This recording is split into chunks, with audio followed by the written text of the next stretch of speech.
regular council meeting of Tuesday, May 26th to order and respectfully acknowledge that we're holding this meeting on a I have two late agenda items. May I have a motion to accept these items So, them being one from Tri-Port Minor Baseball and one from the Whitecaps Mini Peaks? Like That's a referral from the record. from Marika Desway, the soccer, Port Hardy Youth Soccer. Fort Hardy Soccer and from Tri-Port Minor Baseball. Yeah, but the referral is technically from a motion from the park. A referral motion from the Parks and This is the, From the committee. there's two agenda items. One is a grant and aid request that would go under the G5, which is under correspondence, and we have from the Parks and Rec an application to the Legacy Program to develop a soccer mini pitch. Moved by Councillor Tidbury, seconded by Councillor Smith. All in favor? So may I have approval of the agenda as presented or as amended? Councillor Tidbury, Councillor Robertson, all in favor? Carried. So we have our minute for the special council meeting held May 14th for adoption. Councillor Tidbury. Sorry, May 12th. Did you say regular? Sorry, was it special? special council. Sorry. Oh, and that, it was held May 14th. 14th. Okay. Sorry. That's okay. I thought we're on the regular one. All in favor? Carried. We have the minutes of our regular council meeting held May 12th for adoption. Moved by Councillor Tidbury, second by Councillor Smith. Any errors or omissions? All in favor? Carried. We have no delegations, business arising from our minutes. We have a council action item report for information. Any comments? And we have no new business under correspondence. We have the Honorable Joanne Thompson, Minister of Fisheries, regarding our response to letter of concern regarding proposed changes to the salmon allocation policy and consultation process for information. Councillor Robertson. Yeah, sometimes I'm not always as enthralled by some of the letters that come. And this was, I think it acknowledged that they heard our concerns. And so, again, decisions haven't been made. This season is going to be the same as last season in terms of salmon allocation. There may be more coming over the course of the next little while, but it was, I think, I'm glad that whoever suggested we write the letter, we wrote the letter. It was, and it sounds like it was heard and understood, which doesn't mean that everything will come out as we wish, but it wasn't a bad letter. I agree. All right, from Corey Ramsey, President, Union of British Columbia Municipalities. Our provincial response to 2025 resolutions for information. Again, I noticed that when I was looking through the minutes that there were two things that I thought coming from government that were actually, a little bit encouraging to hear, and that this response from the Ministry of Forestry about our concern and our motion did say that, yes, we understand there's a problem, we're working on it, and there's some of the things we did. So, yeah, it was an acknowledgement that there was an issue there. Yeah. I want to say this is the first time I remember actually getting a response to the actual resolution. So many times I feel like we go through all these resolution sessions and they just go into space and never come back. So this is good. We got one, and it is positive. They are making changes. There's more to be done, but it's good. Yeah. Yeah. I agree. Just a comment with regards to the letter, which we're glad that they sent us one. But what I found that was interesting when it said that they're going to 25% decrease in permitting timelines. If you take into consideration, it took 2.5 years to get the last one, that makes it 1.87 years. 1 year, 10 months before we get the next one. So that doesn't sound like a really great deal when it comes to dealing with this. And the other thing that I found interesting when it says that communication with local governments, archaeologists, First Nations will receive updates and communication regarding the new system in 2026. I don't know where we're at with regard to that communication, but normally it's Heather knocking on the door rather than them coming to us, I think. And I guess the other question is, if we want to see any action on this, I guess we got to keep pushing the barrier, talking to the people to say, okay, if we're going to be involved with this process, we'd like to be involved rather than wait and wait and wait, nothing really happens. So, yeah, it's great that they're working on a great plan, but a 25% decrease in permitting timelines, when you consider it took over 2 years to get the one, that's not a big deal.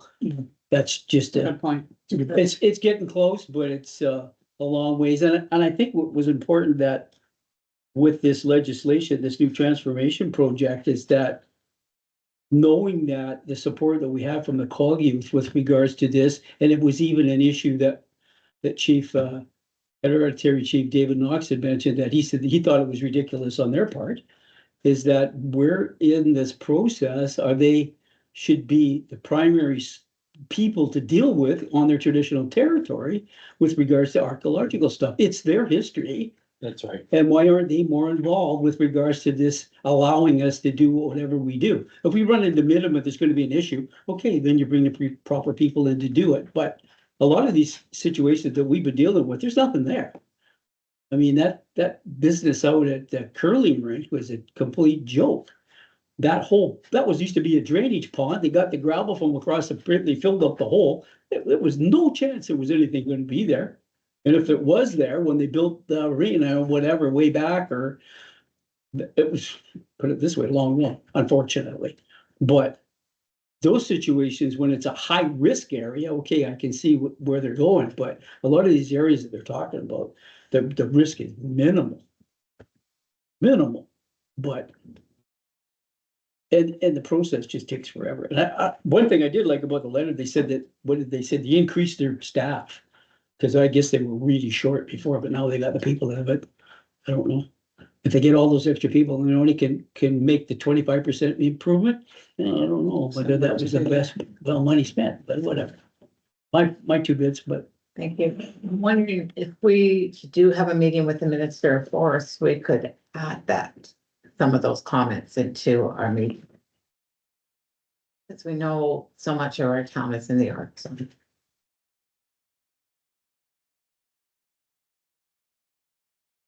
Everybody okay with that one? Moving on, but we have from Cora Nelson, Rotary Club Authority, regarding our 2026 festival rights request. Excuse myself, I am on that committee.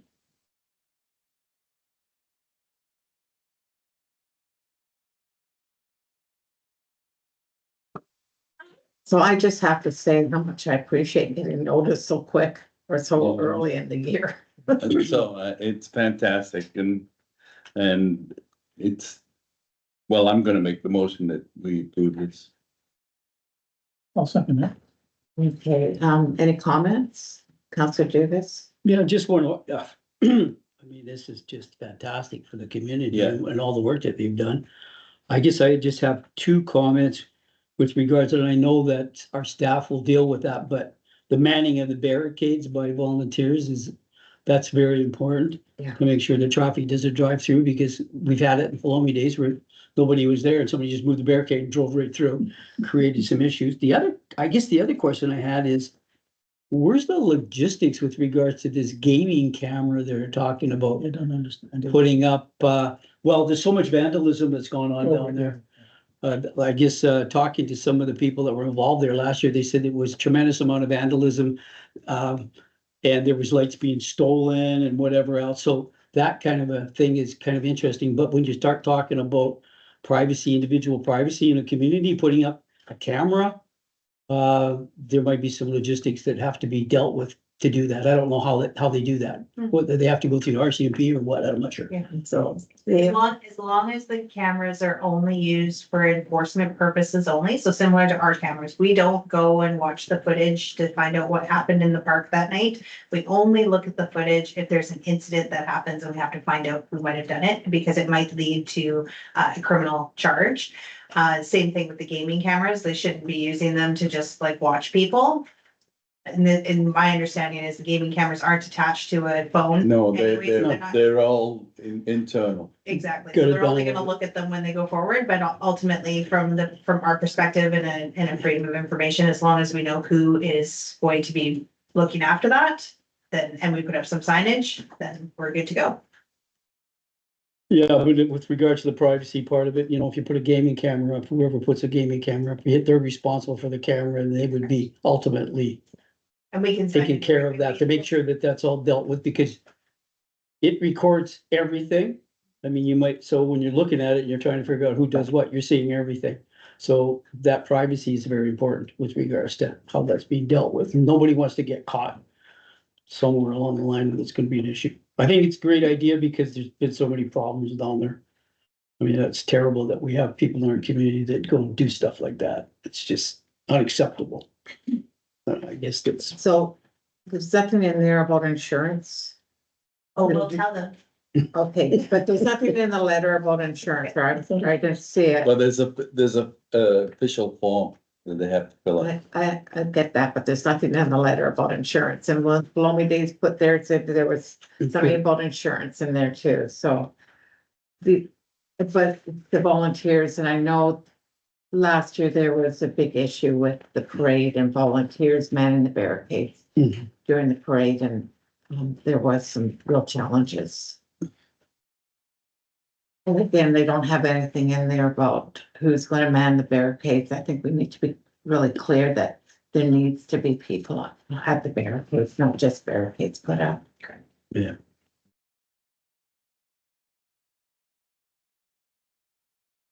So there's a mover and a seconder, all in favor?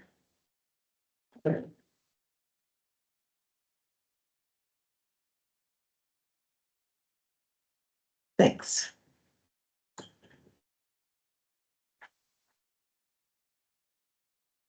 Thank you.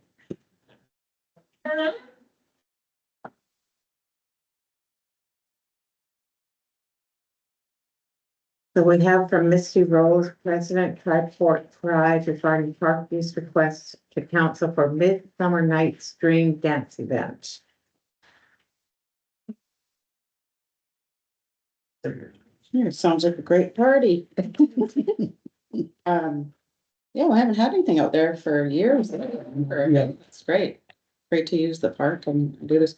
Is there any concerns from staff? Like, what about like the noise bylaw? Can they like get a permission to be loud till 11? I think it's 9 or something is what our bylaw is. And it's 10 o'clock in our bylaw. Okay, So they could apply for an exemption, given the location, the impact on residential is not.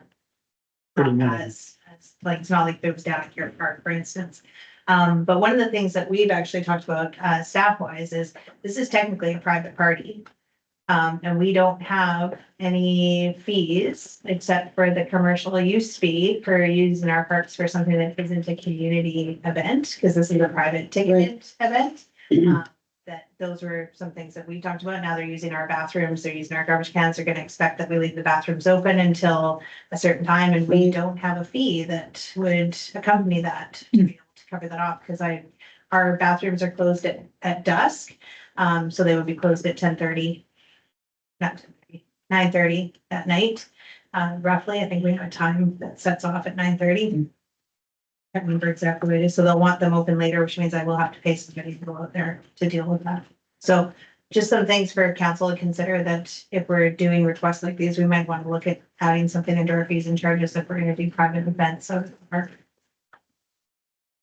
would we add the fee to the future? Like, something, a policy we would bring in? Yeah. But Because this would be no fee, or would we? Yeah, because right now it's a $250 deposit, and then it's a $50 park use fee for commercial use. So if we had like yoga in the park or something like that, it's a $50 commercial use fee, plus they have to provide their insurance in order to do that. But you know, for an event like this is a much more demanding event. If they're ticketing it though, does that make it commercial? Yeah. Like, Yeah. is commercial defined in the bylaw? Well, because it's basically, because now it's not a public event, because it's a ticketed event. So when we've done all of our other events that happen in the park, like Forley Days, even the Pentecostal church, when they're down there, it's open to the whole community. They don't limit who can actually participate in Right. that event. Similar with Slow Pitch. Slow Pitch is open to the entire community to be able to go in and do that, whereas this particular item is a ticketed only event. So why isn't it commercial? Like you said, there are fees for commercial, but why isn't it But it's considered only commercial? $50. Oh, the fee's only $50, right, yeah, the fee is inadequate. Yes. Yeah. For some. Yes, we would welcome a discussion about the fact that if they followed the special occasion permitting licensing and provided us with the 10% fee for using our facilities for a private special event license and actually paid the district as per the gross income that comes in as part of that, then that could be the offset and we could rely on the special event permit.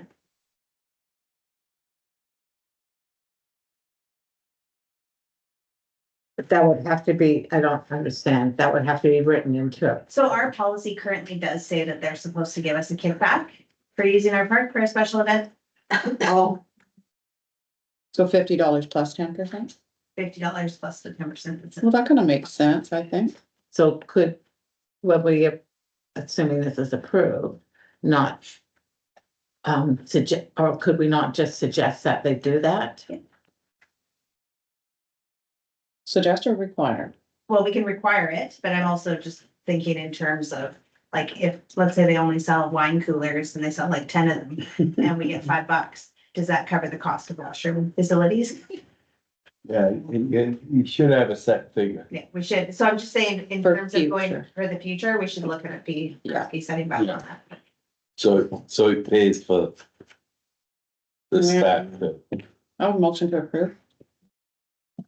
Seconded by Councilor Robertson. It's gonna be subject to all the usual Okay. stuff, of course, that I'm not gonna say in my motion, but I know that it's. Like a special event permit, Insurance. insurance.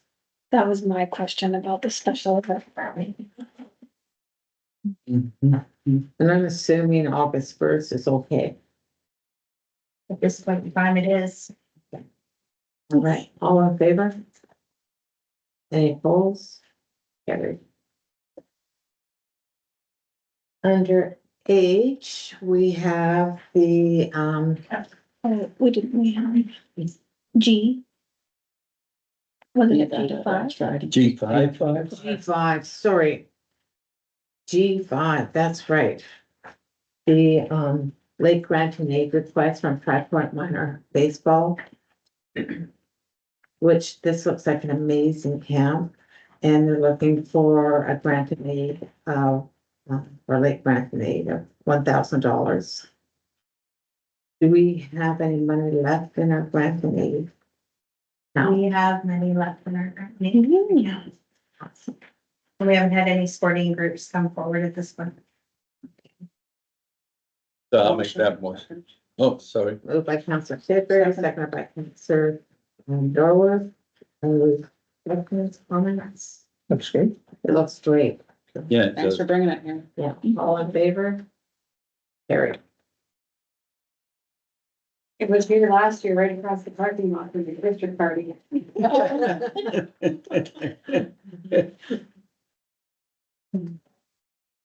All right, Good to go. under H, committee reports, coming from the Parks and Rec, Parks and Rec and Parks and Rec, Parks and Rec. Arts and Culture Committee about the Vancouver Whitecaps Mini Peaks Legacy Program application, develop and stalker mini pitch. And so we have to get an expression of interest in as soon as possible. Councilor Robertson. Yeah, it came to us at our Parks and Rec meeting just prior to this meeting. And it looks like an amazing opportunity, if it were to come about. But the time frame is really short, so we just saw it today. And the expression of interest has to be in by the end of May, as I recall, as I understand. So, and it would have to come from council.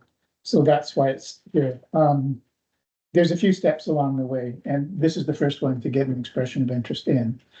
Where we would like to see it is a discussion that will happen probably in June, it sounds like.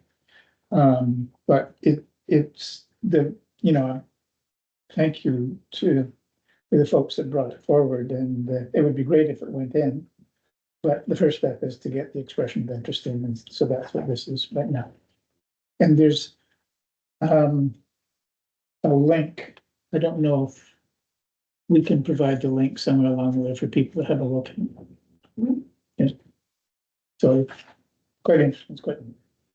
Counselor Tigray, I'll make that motion. I'll second. second by Counselor Smith. Any other comments? All in favor? Carried. Staff reports, Heather Nelson Smith, the Chief Administrative Officer regarding water conservation update. David Nelson Smith, do you want to speak to this? So, we are activating level 2 water conservation, efforts, effective today. To basically get people aware of the fact that we are in a drought, and while we did have a large amount of water that, fell from the sky last weekend, if you stick your finger in the soil, it's still dry. And it actually only recovered about 1 centimeter at the dam. So we are lower than normal. If you look at the drought conditions for Vancouver Island, Nowitty Lake is actually well below the record. It's a record low right now. And Nowitty Lake is right directly in behind Canes Lake. So that leads us to realize that we do have an issue. And given the fact that we have to make sure that we divert enough water for both our drinking water and also the fish habitat, instituting the awareness now in order to get people conserving water is definitely the way we want to go. We had originally planned on activating water conservation levels around the same time as the fire ban had come in. And then they rescinded their fire ban. And we'd make it very difficult for people to go, well, if we're gonna ban fire ban, and then they cancel the fire ban. So we've definitely put a lot of effort into making sure that we're making the right call going forward. And so there's no action from council at this point, but we're gonna keep monitoring to make sure that we don't end up in a situation where we need to get to a level 3. And the difference between level 1 and level 2 really isn't very much. There's still a lot of things we can do. We still fill pools. We can still pressure wash if you're gonna be like painting a surface or like adding more concrete to your concrete and asphalt to your or crack sealing your driveway, those kind of things, but you just can't higgly just pressure wash for the fun of it. And No one does that. lots of people do. Lots of people love pressure washing. So then the other thing is too, is it does change the available times for you to be able to water your lawns with a hose. But you can still do your hand watering without any issue, and micro drip irrigation is still permitted. So those are the highlights. I would also just quickly, sorry, to point out that Alert Bay has also activated water conservation levels, which I found very surprising considering that they are on a deep water well. And so that also lends to the urgency in terms of what we are expecting for the North Island. I was really surprised about Alert Bay activating. I think that's the first time I've ever seen them activated. And they're concerned about their aquifer. All right, Norma Isaac, Director of Finance, our quarter 1. Oh, she's not here. And we didn't get it either, so maybe we'll defer it to our next council meeting. Yes, please. We have no current bylaws and resolutions. We have no pending bylaws. Council report, Councilor Smith. Thank you, Mayor. I got to attend an event that the Port Hardy Heritage Society put on was really nice. They brought up Dr. Sean Carlton and really a great little community event that they had at the visitor center, and really proud of Robin and her team. They really created a nice, safe, engaging and learning environment for the community members, and fostering relationships within the community as well. It was really a really great event, and I'm excited to see more of what they're doing down there. And then on the 23rd, attended Port Hardy's 60th birthday celebration and luncheon. That was just a fantastic event. Thank you to all those staff, and our wonderful host there, Councillor Dugas, was pretty incredible. Our mayor and all of our staff and team. It was just a wonderful event. I really enjoyed it, and I certainly loved that phone, hanging out at that phone, telling a story. Actually, each station was incredible, having the Port Hardy heritage there, and really a well done, and looking forward to continuing on the celebrations this year. So well done. Counselor Tidbury. Okay, I attended a few, I thought was fantastic events. And the very first one was witnessing the burning of the totem pole for the veterans.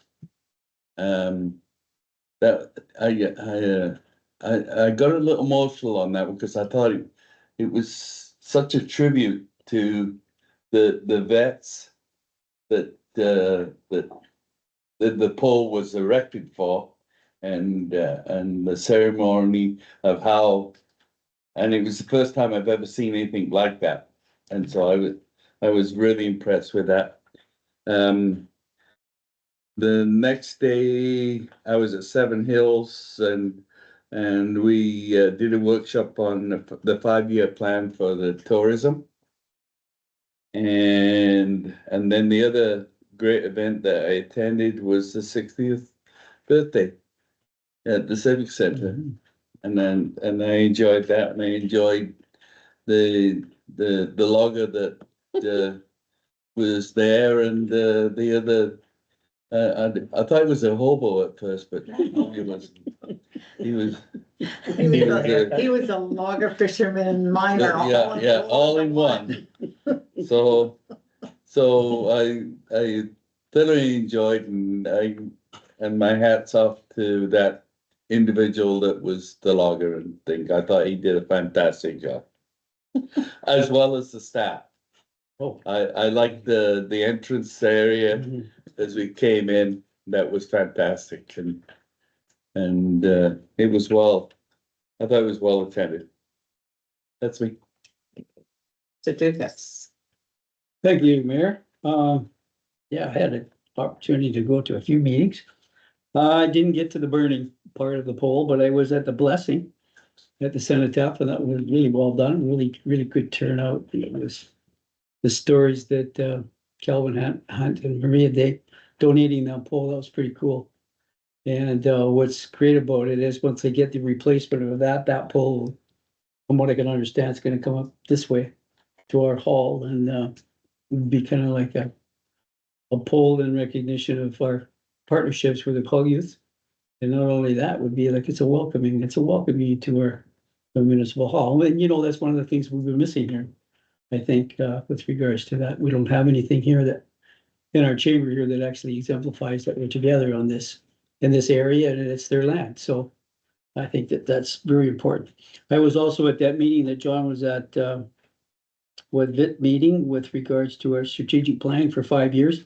And there was a lot of interesting discussion that went on there. We talked obviously about the North Coast Trail. We talked about all kinds of other initiatives and moving forward, and the kind of revenue that's happened.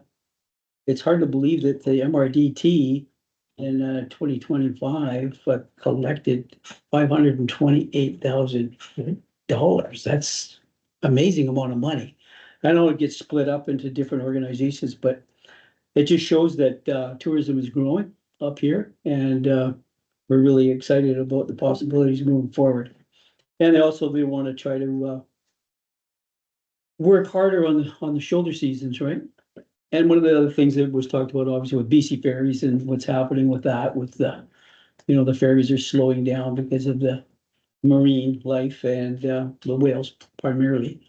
And their stops off for a little bit longer, so they're coming in here at, 1 or 2 o'clock in the morning now, so it's gonna have an impact on our accommodations, but I think what's going to happen, because the tourism is increasing, I guess we're gonna find out, instead of being in a situation that we were here before in the past, that when people wanted to come up here and stay in a hotel, it was like every other night was full.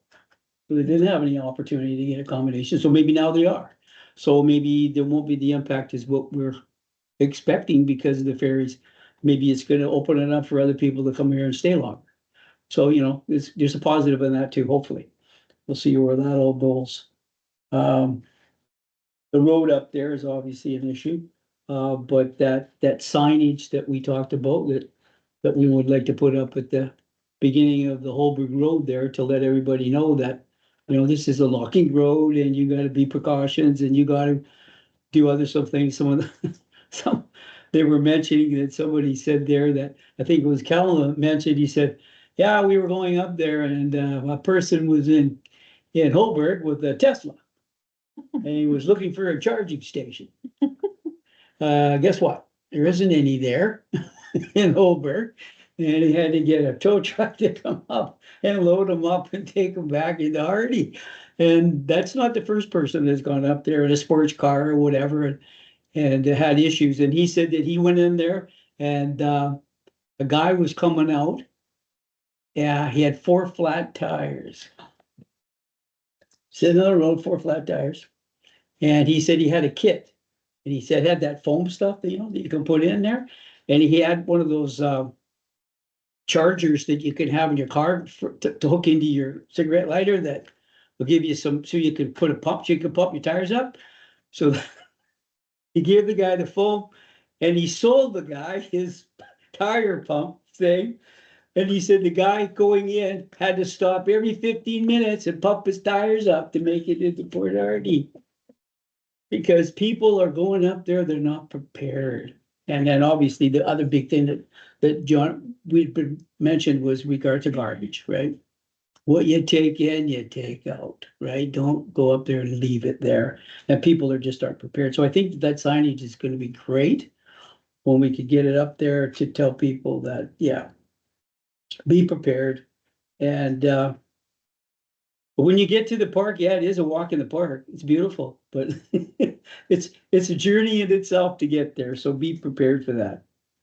And I guess the other thing that was talked about was what's our goal in the North Island now with regards to the future, our next 5-year plan. And I know that strategic planning is important, and we need people in the community to be involved with that. And unfortunately, it wasn't a very good turnout for that meeting.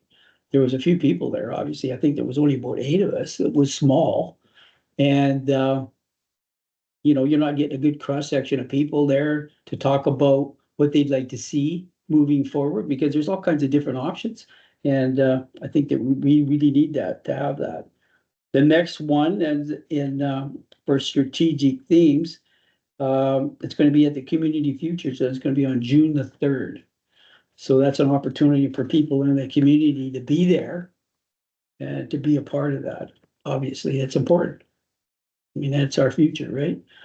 The other thing was that at Mount Washington Regional District meeting, John and I were there, and their staffing is coming along. They're hiring somebody. They got somebody that's going to be their Parks and Rec person. They've got a director coming in there.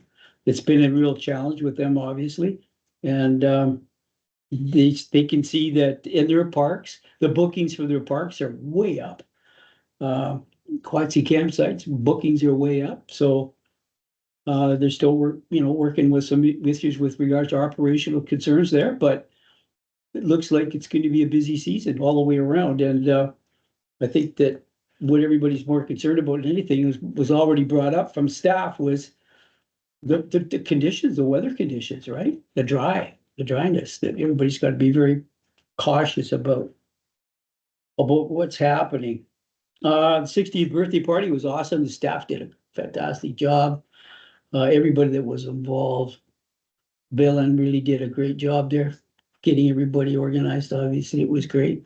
The setup was awesome, but it was just unfortunate that you know, we booked for 150 people and 105 show up, but I mean, 105 is better than nobody, right? So that was fun. It was great.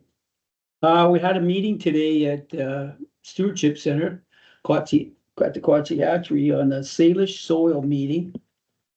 Basically was something that was spearheaded by the Quag because they think that composting is something that we really should be focusing on up here. Especially when we want to try to have more food security in the North Island, right? And because one of the things that we talked about earlier about who we should be, and Janet was talking about agriculture. We're not recognized as an agricultural area in the North Island, and they seem to just forget about us. But really, there's a potential up here for that. And when we look at our weather patterns, the way things are going, unfortunately, this is going to be the pineapple center of BC right here. And we have a big opportunity here for getting agriculture going and growing our own products.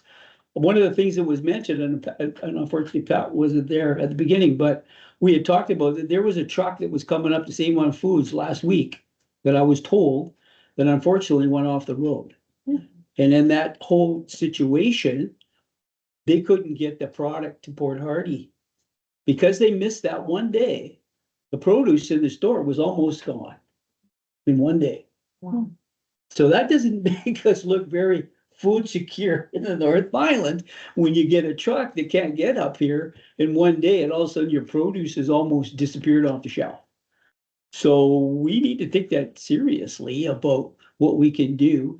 And I think that a few years past, when was that, Pat? A few years past when we went around and looked at all the gardens. I mean, that was quite a few years ago, right? Yeah. But there was quite a few people who were actually growing produce, which was, I thought, pretty neat. My Swiss chard, believe it or not, in a box that was last fall, because of our winter, this winter, so mild, that Swiss chard outside of my back door lived, and I just bucked it off here a couple of weeks ago, and it's grown up that much already. It never died all winter. Couldn't believe it. So our weather patterns are changing, and if those of you that follow the weather patterns, which is sort of like my little hobby, but the super El Nino is happening right now. The Pacific Ocean is warming up. And because of that, we're going to get some devastating weather patterns from this year and into next year. And it's going to have an impact on us, especially in the southern United States, Australia, and a number of different places in the world. The temperatures are going to increase. They think that the Pacific Ocean is going to increase up to over 3 degrees in temperature. So there's going to be an impact. And we have to be prepared for that. And that's why we're on stage 2. And we're going to be on stage 3 here, I'm sure, not too in the future, because if we don't get any rain pretty soon, we're gonna have some issues this summer, unfortunately. It was supposed to pour this weekend, according to what it said on the weather. Doesn't look like it poured much out there, did it? No. Very little rain. So that's something that we gotta start taking into consideration. But this Salish soil, if anybody has an opportunity, look it up online. It's pretty cool. The person that got it going, Aaron Joe, he was here in this presentation, and that was a pretty interesting presentation. His whole, like the situation he went through personally in his healing process, being a part of First Nation, through his healing process, this was the way he healed. And he said this biggest thing about healing was getting his hands in the dirt and seeing what we can do to produce what we waste. He said that the waste that go to their landfill, they've reduced it. They can reduce it by 40%. 40%. That's huge, man. So when you think about the waste that we get rid of that goes to our landfill, then we could produce that into something that's reusable. Boy, that's something to really take seriously. That's something that we really should be looking into. And I know Fred was there, and John was there. It was really interesting. I think that there's a good plan. I know Pat was there when they were talking about the business plan, so hopefully she's going to shed on how we're going to get this thing moving here real quick. We almost had a quorum there. So, Yeah, because no, they were asking, if if I had stayed, any decisions made would have been policy. that's what we said, we only need one more, and we could make a decision right here, but anyways. Okay, that's all I have, sorry for taking up so much time. Counselor Robertson. So I've got, yeah, You can know to me? I can work on it. Good. Surprise. Yeah, there you go. Just for that, anyway. No time limit, Fred. just no I time. was privileged to go to the pole burning and the blessing as well. And it was, yeah, I hadn't been to a burning before. Didn't realize that was something. Although Calvin did point out that typically the poles are allowed to just decay on their own, sort of thing. So so that was yeah, it was pretty good, and learned lots about the history of Port Hardy, actually, looking at pictures and things like that. So it was nice. I also attended a Ventus meeting. Now, Ventus is the Vancouver Island North Training and Attraction Society. We haven't met in over a year. It was the group, it started off, there was looking at different attractions, ways to attract, and websites and things like that. David Mitchell, Angela Smith, folks were all involved in it. And it kind of pivoted over into the training aspect of it. And so it was the group that sponsored the fundamentals of forestry training in WAS, working with the regional district, and Western was quite involved with it.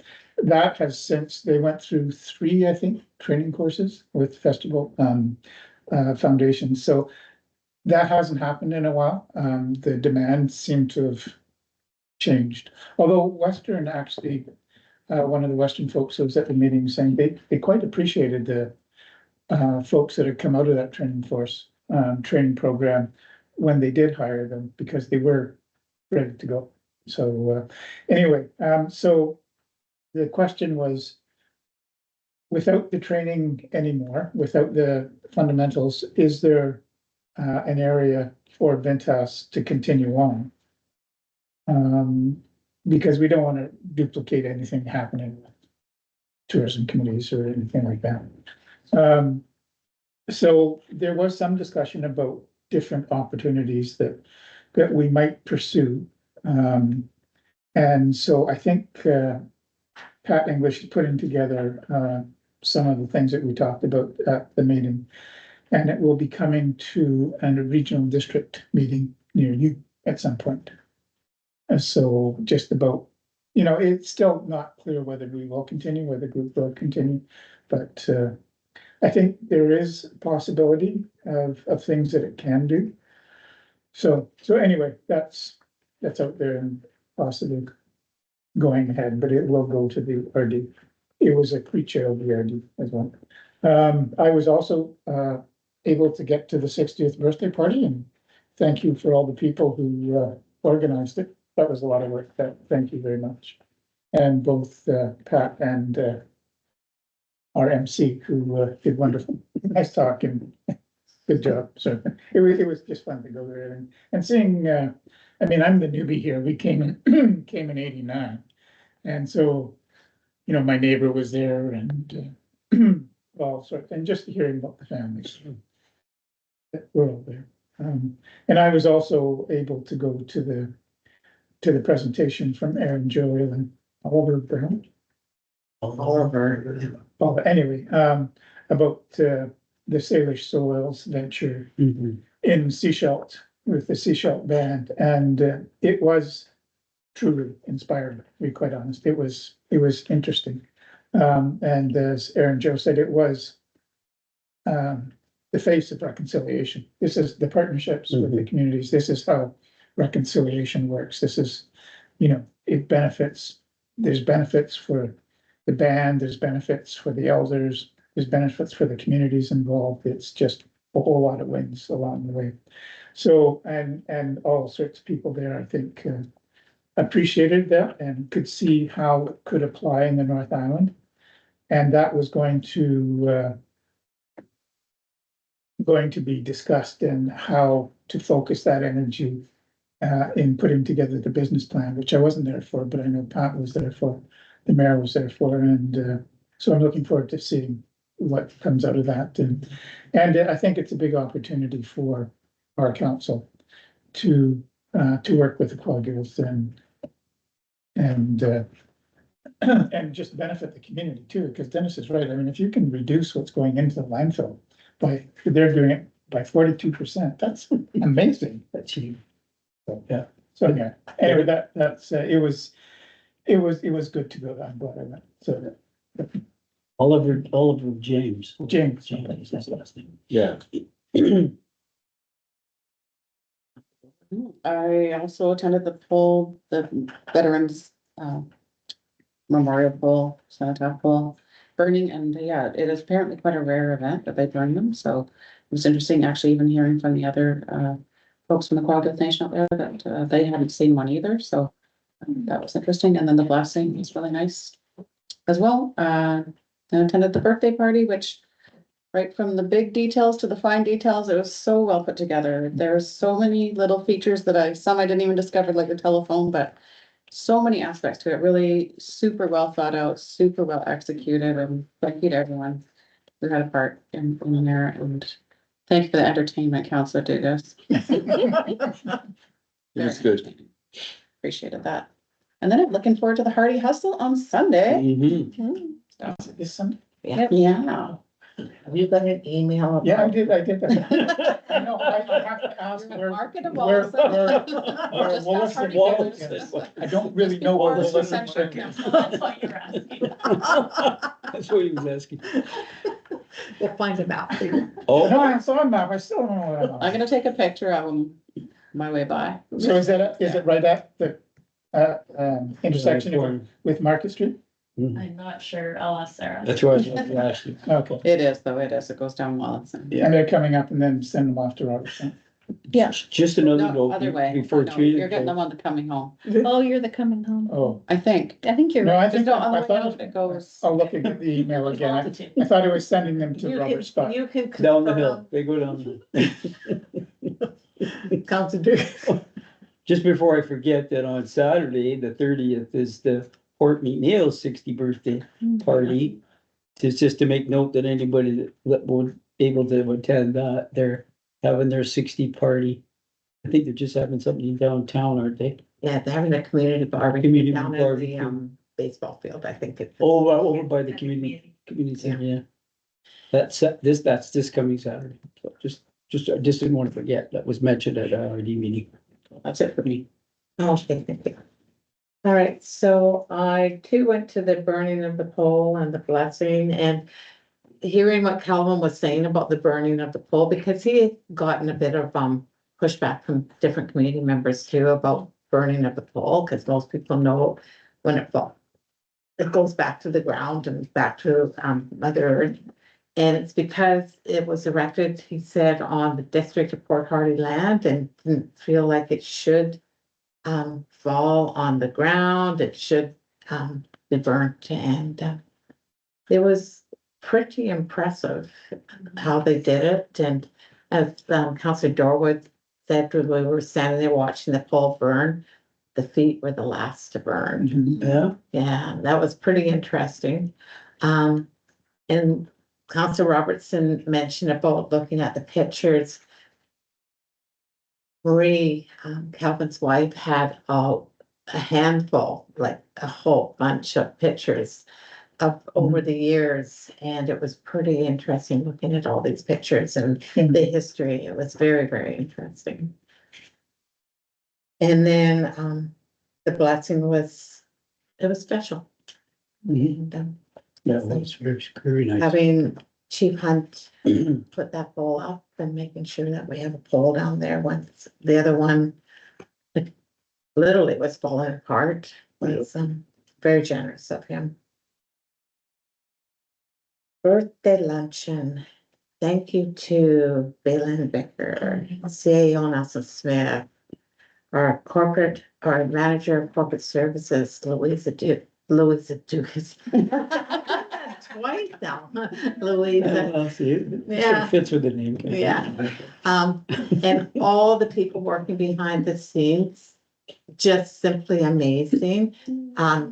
Our manager of recreation and the dancing of doing the tool.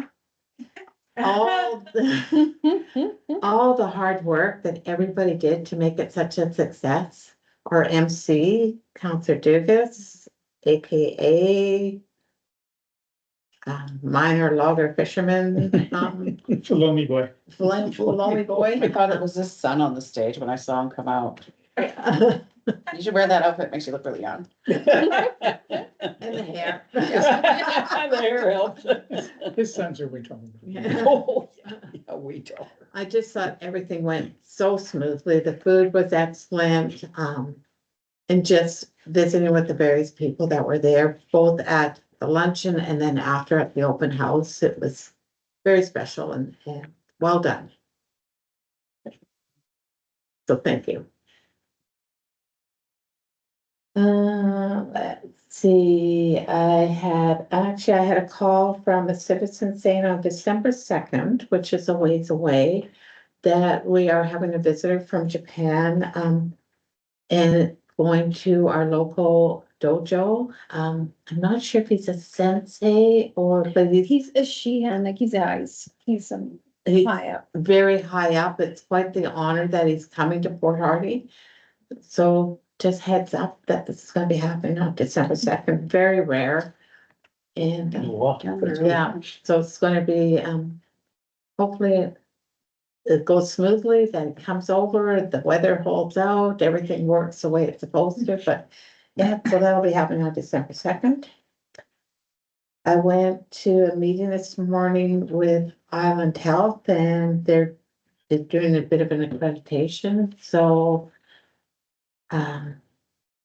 Mayor Fernie and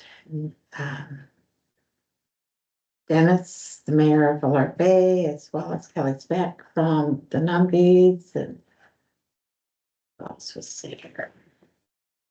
Anyways, a number of us were there and it was just, they have a consultant that was just doing a casual, what's working, what's not working, what's the communication like with Island Health, and so it was very interesting, and it'll be interesting to see the report, if we see the report. So that was good, and then this afternoon, I was able to stop by the Salish Soil Collective and talk about the business case, and it was interesting, so I thought it would be much more hands-on. Mhm. But it was more going through different slides, taking what they had heard in the morning and kind of going like, okay, these are some of the choices. Do a pilot project, do this, do that, do this. These are the questions that you have to ask yourself. Where would you like to, if you're going to go ahead with it, where do you want a location? And just really pinpoint where it was going through. So Caitlin and Megan will take that and they're gonna form a committee. And I suggest that maybe they talk to our CAO, that either she would be on the committee as well, or would send the delegate to be on the committee, because they felt it would be a really good partnership with the District of Port Hardy, which I Mhm. thought was very, very heartwarming, that all the work that we've done over the past few years about reconciliation and working together, and we are one, that they heard that, and so it was good. So we'll see how that plays out. It's amazing what they've done in Gibson's and the employees they've got, and it's very, Produce. and what they're producing, it's very, very impressive. And so I suspect they'll start with a pilot project with Port Hardy and then hopefully expand to the other communities. But that's what I suspect. I don't know if that will be true or not. All right. I think that's it for me. Okay. Information and announcements. Trina, did you take? So Oh, you did? I missed it. Yeah, she was first. Jeez. Very first. Although if I could add, I totally forgot, just, noticing the buttons, that was also a very special event. Oh, Yes. The children doing the buttons, I thought that was, so thank you for wearing that, that reminded me that was also super special, so well done. Yeah, so when I saw the buttons over there too, I thought, oh, I was gonna get a ribbon to put all the buttons on and, Oh, that would have been a good idea. yeah, but How the, many were there? 6? there was, 8 8? winners, yeah. And interesting enough, 8 buttons are winners, but two of the children, each got 2 designs. Oh. That's right. There's 6 winners, 8 buttons, so Yes. 2 of the 6 submitted 2 designs that were chosen. Nobody knew who the Wow, artists were. Yeah. that's great. Yeah, so very, That's very pretty nice. cool. So thank you for bringing that up and thank you for wearing them. That's cool. It's a great collection and the community can visit our birthday booth at upcoming community events to get theirs. Yay. Yeah. Yeah. We're gonna unveil a couple at a time. So you have to come to the events in order to get the Oh. buttons. To collect them, yes. So the events are gonna be the night market and at Lomi Days, Paloma Days, the 3 street markets, and then we've got the fall fair coming up. right? Okay, so we, under information and announcements, we've got tomorrow, which is a very important open house about our mural and wayfinding signage. And I have noticed a few different comments on social media. I just want to reiterate, this is a grant. And our mural on the side of the library, the bricks are falling apart. So it needs to be upgraded. It's been a couple of years to get that happening. So I'm so glad it's going forward. Couple things that aren't on here. So Councilor Dugas mentioned about Port Neal, but as well, and I thought maybe Councilor Smith would mention this, but 90 years of rural, the Vancouver Island Regional Library, it's their 90-year birthday. And on Saturday at Port Hardy from 12 to 5, they're doing celebrations and cupcakes if anyone wants to stop. by. That's this Saturday? This Saturday, yeah, Wow. Thank you, Mayor, I forgot about that. What time? Noon to. noon to 5. And then as well, on 31st, Hardy Hustle. And some of us will be volunteering and some of us will probably be running. God willing. And then Parks and Rec, International Intergenerational Day. Coffee with the mayor. Fall City Governance Committee and regular council meeting. No notice of in camera. Motion to adjourn. Now to go away. What's this? Comment to your mayor, but talking with the mayor, what you should add to that is, a word from the mayor when you do the tax notices. I just got my first Victoria one. Regarding my mom's, property. And, it's a word from the Victoria mayor where your taxes go with your tax note, only from her. Just the idea, because there's the biggest comparison, the Victoria one to the Peoria one, like on both today. And it's really the, yeah. Okay, I'll take that under Yeah, advisement. what she's focusing on is where your taxes go, percentage of this and percentage of that, and all from her. It's just the idea with you, if we get our tax notice, if you wanna do that, but. We have That's that a recently good in idea. something. You know, let people know what you're doing with the tax saw it. money. I'm not saying you're not using it, but it's just, I was really shocked, because I've never had Victoria tax notice before, the first one, so we deal with what we have to deal with. And possibly 148 and down there 1,700 for the police, about their taxes, I just thought, holy cow. So we want to keep our population under 5. Yeah. We have to work for the money. Heather, pertaining to water, you say 3 days a week for watering your grass. All you need is 1 inch of water per week for your grass. I don't even water my grass. No. Recovery we have overnight is wet in the morning, the grass. And if it stays green all the time, like I don't do anything, so I don't know who's I don't watering I the don't grass 2 I or don't 3 either, times a so week. that's- It's That's really- natural color in Yeah, some it of just the seems grass. kind of far-fetched. But- You know, And I'd just like to know if Victoria is on the same as us as stage 2? Cause they're more of a drought down there. I think they're, And up actually here. I think they're in stage 3. Vancouver's Are already they on the same? stage So 2. you think you guys stay the same? And I just was wondering on that. That's crazy. You guys follow suit to Victoria? No, No? Okay, totally different region. Okay. Different water supply. And, the water thing, somebody told me tonight that we're gonna be out of water from 5 o'clock to 12 noon tomorrow.